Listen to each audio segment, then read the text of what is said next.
Sometimes truth is stranger than fiction. We welcome Stephen Monteiro to Saving America to explore this important topic in his new book.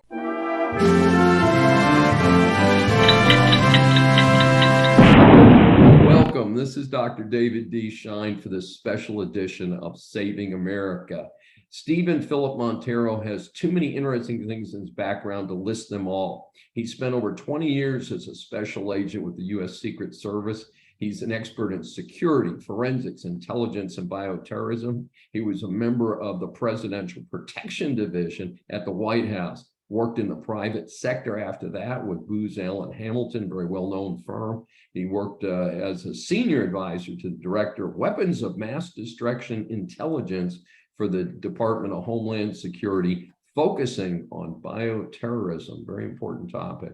He received the Director of the National Intelligence Meritorious Unit Citation for his work on Iraqi scientists, and I mention that because it ties in with his book. Close to my heart, he's a Navy vet as well. He's a member of As Is, which is an organization that has hosted me to speak for at least 2 of their annual meetings in the past. We welcome him to his first appearance on Saving America to speak about his brand new book, Gray Bird of Baghdad. This book tells the true story of one man's quest to protect his country and another man's fight to save his family from the ravages of a country at war. Welcome. Oh, thank you for having me, Dr. Shine. I really appreciate being here. Thank you. Well, it's just a pleasure, and obviously I've spent some time on your website. It's a lot of fun, a lot of interesting stuff. So let's dig right into the Gray Bird of Baghdad. Without giving too much away, describe for our audience the main plot of this new book. Well, the main plot of the new book, Doctor, is there is an Iraqi scientist who is missing, who has vital information that we need to obtain to help us protect against another biological attack in the United States. So I was assigned to find that missing scientist. So that's the main plot of the book, but it has so many twists and turns in it. For example, during the time that I was looking for the scientist, there was a concerted effort by the insurgents to eliminate many of the scientists in the country. They had a concerted effort to kidnap or kill the scientists within Iraq for a couple of reasons. Number one, they wanted to kidnap the scientists that had weapon-making skills that they could use against us. And the second motivation for them is that they did not want the new Iraqi government to be successful. So one way that you can do that is to wipe out their brain power. So they literally assassinated hundreds of these scientists. Oh my gosh. That made it looking for him a little bit more dynamic, and it caused him to go underground, which obviously added a lot more, I guess you can say, interest and stress to the whole mission.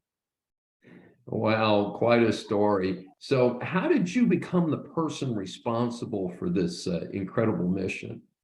Well, that's an interesting story in and of itself. So when I decided to retire from the Secret Service, I had put out some resumes, and I got a call from Booz Allen one day, and they asked me to come in, and they wanted to talk to me. They said they had a government client that was interested in talking to someone that had my particular skill set.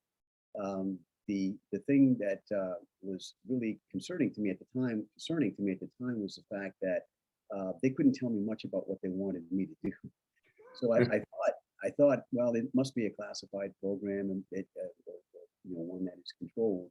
So that's kind of what was going on in my mind. So basically, I took I knew Booz Allen was a good company, so I took the job on a leap of faith. And I tell you viewers, never take a job on a leap of faith going forward. So that's what I wound up doing. And it wasn't until about a couple of weeks after I came on board that I finally found out what it was that they wanted me to do.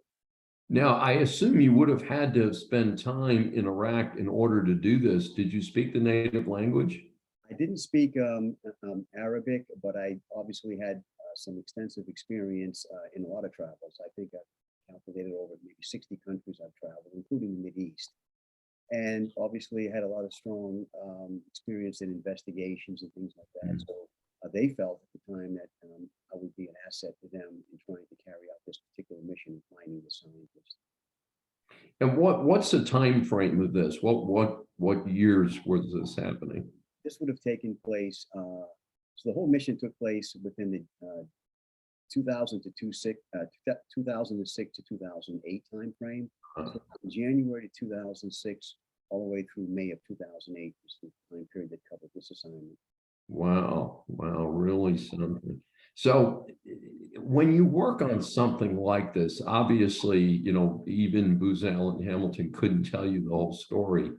How do you get to release it as a book? Did you have some flack from the feds about telling this story? Did they view it as being 12 or 14 years later was okay to tell it? How did that part play out? Sure, there is a process. If you're going to write about a government operation or government case, and it contains classified portions, then you do have to get the government to approve the manuscript. So I had to go through that process, and it was fairly lengthy because you have to submit it to, in my case, to DOD and to DHS, and they in turn farmed it out to other agencies. And their primary concern is to make certain that you're not giving away any classified information, any methods, any techniques, any processes that we use to obtain intelligence information, certainly not divulging any assets or things like that. So that's their main concern. So they will go through it and scrub it. And if they find something that they have some concern with, then they will just point that out to you, and you need to you need to amend that and account for that. So, but there is a process, and there are a lot of books written by former government employees, as we know. So they're used to it, and they know what they're doing. And the only thing is, you just kind of have to wait in the queue until it's your turn to get to your Right. Take some time. And does it happen when you resubmit a manuscript? Well, first of all, was there anything in the book that in the initial draft of the book that they made you take out?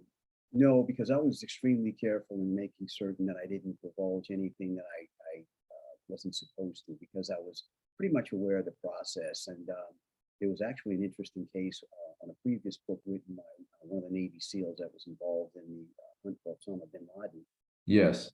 He didn't get his approved, and it was a serious issue, and he wound up having to forfeit all of the financial assets. Wow. I didn't know that. I know about the book that you're referring to, but I kind of vaguely remember in the news a few years ago that they talked about the government was pretty unhappy with him, but I didn't know that part of the story. Yes, that book was written pretty much right after the raid, and without government approval, and that was a serious breach, because you do sign a non-disclosure agreement that lasts a lifetime. So so I was careful when I submitted the manuscript, and they didn't have any issues with it. And of course, he wrote right after the event. You're 14 years post the event, so I guess some of the stuff that might have been classified in an earlier era might be much less sensitive today, I'm assuming. Yes, I think time is a way of doing that, and in his case, it was pretty fresh off the actual event itself. So there was some concerns, but in my case, I didn't have any issues other than waiting, and that's always it. How long was that delay? It took several months, as I had to keep checking back with them, and they would basically send me a message saying they're still working on it. So it was months that went by, maybe 6-7 months or so. Wow, even the backstory is interesting in this book. Well, I hope our audience will reach out and check it out. Stephen Monteiro, tell our audience how they can get more information about you and your book. Sure. So it's available at all the venues, including Amazon and Barnes and Noble and so forth. And also they can go to my website to get more information about my background and about the book itself. And that's Stephen Stephen Philip with 2 L's Monteiro Monteiro.com. And if you just Google the Gray Bird of Baghdad, all that information will come up, so you can find it pretty quickly. So and certainly I hope they want to get it, because I think it's an interesting story from the sense of a human interest story that they'll find hopefully exciting and interesting. Thank you so much for being our guest today. This is Dr. David D. Shine for Saving America. Thanks for joining us. And if you've enjoyed this episode, please subscribe on your favorite platform.